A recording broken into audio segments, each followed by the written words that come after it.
जय माता दी। मैं आचार्य अभिनव दुबे, आपका मित्र, आपका जोशी और आपका मार्गदर्शक ज्योतिष आशा यूट्यूब चैनल पर हार्दिक स्वागत और अभिनंदन करते हैं।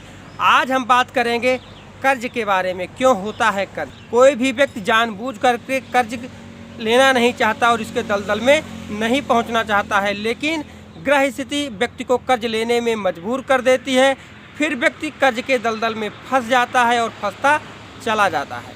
आज मैं आपको ग्रह की वह स्थिति को समझाता हूँ, क्यों व्यक्ति कर्ज लेने पर मजबूर हो जाता है और फिर उसका सुख चैन छिन जाता है, अपराध की भावनाएं जन्म लेती हैं, क्रोध बढ़ जाता है, अपनों से दूर हो जाता है। ऐसी स्थितियों में व्यक्ति क्यों मजबूर हो जाता है, आइए आज हम आपको वह ग्रह स्थिति के बारे में ज़रूर बता रहे हैं जो आपको कर्ज लेने पर मजबूर कर देती है।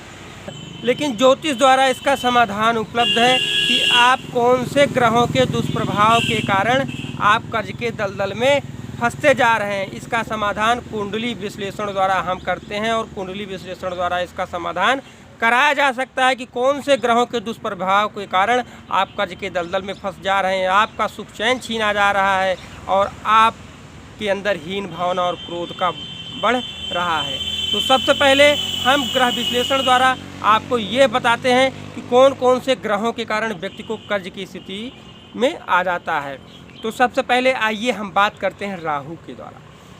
अगर व्यक्ति की कुंडली में राहु की महादशा, अंतरदशा, गोचर में वह आपके धन के स्थान पर, व्यय के स्थान पर या कर्म के स्थान पर 10वें स्थान पर अगर राहु प्रभाव डाल रहा है तो आप कर्ज के दलदल में फंस जाएंगे। आपको कहीं न कहीं काम आपके बाधाएं आने लगेगी और आपके सारे काम में रुकावटें होने लगेंगी और आपके अंदर एक अजीब सी इच्छा हो जाएगी, इस बार ज़रूर कुछ ऐसा होगा कि हम पूरा नुकसान की भरपाई अवश्य कर लेंगे। तो ऐसी स्थिति आती क्यों है? जब राहु आपके कुंडली की महादशा में या अंतरदशा में या कुंडली के गोचर में आपके धन के स्थान, व्यय के स्थान या कर्म के स्थान पर हो, कर्ज लेने के लिए मजबूर हो जाते हैं। ऐसी स्थिति में आपको करना है ये बस छोटे से उपाय। आपको अपनी कुंडली का विश्लेषण करवाना चाहिए। कुंडली विश्लेषण के बाद आपको पन्ना रत्न पहनना चाहिए। पन्ना क्यों पहनना चाहिए? क्योंकि राहु की महादशा और अंतरदशा में होने के कारण हमारी बुद्धि भ्रम में रहती है। हमें अपनी बुद्धि को और अच्छा करना है, दिमाग को और अच्छा करना है। तो पन्ना रत्न पहनने के बाद बुद्ध हमें देता है ज्ञान, सोचने समझने की शक्ति। इसीलिए मिथुन राशि पर राहु उच्च का माना जाता है। तो हमें पन्ना रत्न अपनी कनिष्ठा उंगली में डाल लेना चाहिए। दूसरा महत्वपूर्ण उपाय ये है कि हमें सरस्वती देवी की पूजा करना चाहिए, क्योंकि वो ज्ञान की देवी हैं, हमें सही और भ्रम की स्थिति से दूर रखती हैं। तीसरा महत्वपूर्ण उपाय वह बहुत ही ज़रूरी है, वह है नीले कपड़े में शीशा, कोयला और नीला कपड़े में बांध करके अपने सर से इसको घुमा करके 7 बार बहते हुए जल में प्रवाहित कर दीजिए। 7 शनिवार करिए सेकंड मीटिंग। आप देखेंगे राहु का जो दुष्प्रभाव है वह दूर हो जाएगा और कर्ज की स्थिति से धीरे धीरे आप उबरने लगेंगे।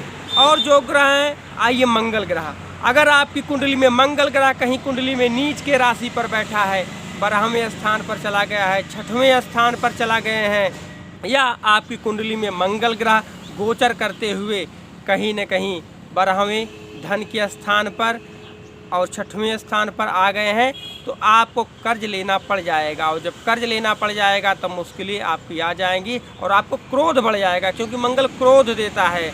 तो इससे आपकी हानि होना संभव हो जाएगा। प्रॉपर्टी के मामले में आपको दिक्कतें परेशानियाँ आ जाएंगी, मुकदमों में आपको हार होने लगेगी और लोगों के साथ में विवाद होने से भी आपके पैसे डूबने लग जाएंगे।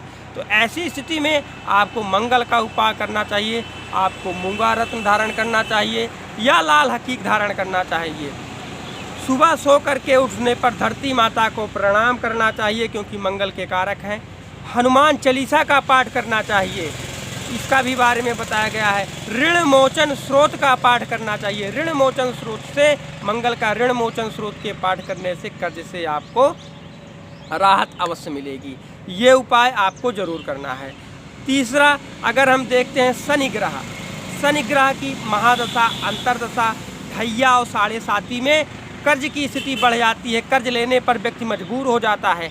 क्यों मजबूर होता है? क्योंकि जब शनि की दशाएं आती हैं तो घर में कलह की स्थिति उत्पन्न हो जाती है, परिवार में कोई बीमार हो जाता है, अचानक एक्सीडेंट होने लगते हैं, चलते हुए कामों में अचानक बाधाएं आने लगती हैं।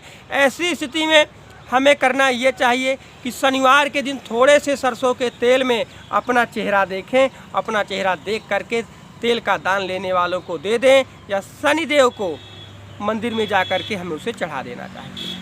दूसरा महत्वपूर्ण उपाय, अपनी कुंडली का विश्लेषण करवा करके हमें नीलम रत्न या लाजवर्त रत्न को धारण करना चाहिए। और इसके अलावा हमें पिपलाद द्वारा रचित स्रोत का पाठ करना चाहिए और हनुमान चालीसा का भी पाठ करना चाहिए। हनुमान जी के पूजन करने से भी शनि ग्रह शांत रहते हैं और ऐसी स्थिति में हम कर्ज से दूर रह सकते हैं। ऐसी स्थिति को हम समय से पहले अपनी कुंडली का विश्लेषण करवा करके जान सकते हैं और उसका निवारण कर सकते हैं। हमें पूरा विश्वास है कि इस वीडियो में बताए गए प्रत्येक उपाय को अवश्य करेंगे और आपको आशातीत सफलता प्राप्त होगी। अधिक जानकारी के लिए आप नीचे दिए गए नंबरों पर संपर्क अवश्य करें, क्योंकि एक उपाय ही आपका भाग्य बदल सकता है, एक उपाय ही आपको कर्ज के दलदल से उबार सकता है, एक उपाय ही आपको जीवन की नई राह दिखा सकता है और आपको समाज में सर उठा करके चलने के योग्य बना सकता है। जय माता दी। फिर मिलते हैं एक नए वीडियो के साथ।